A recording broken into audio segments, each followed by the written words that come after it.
అంటే సావాసం అంటే మీరు ఏమనుకుంటున్నారంటే మనం ఎదరికి వెళ్తాం, ఎదరికి వెళ్ళినప్పుడు అపోస్తులు బాగా చదవండి మీరు.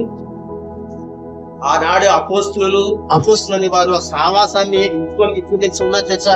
అంతేగాని వెనువెంట అద్భుతాలు జరిగాయంట సంఘంలో కార్యాలు. ఇంటికో తెలుసా, వాళ్ళు సావాసం ఎక్కువ కోరుకుంటున్నారు, సావాసాన్ని ఎక్కువ అనగా దేవుని సావాసాన్ని కోరుకున్నారు.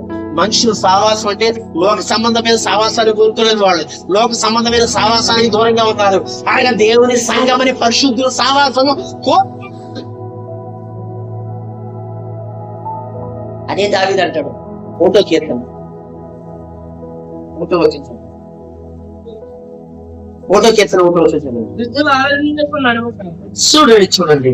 దుష్టులు ఆలోచన చెప్పున్నాడు పాపము నిలవక అపహాసుకులు కూర్చుంటూ చోట కూర్చుండగా. ఎక్కడ కూర్చున్నాడు ఆయన అంటే, ఎక్కడ కూర్చున్నాడు అంటే పాపు.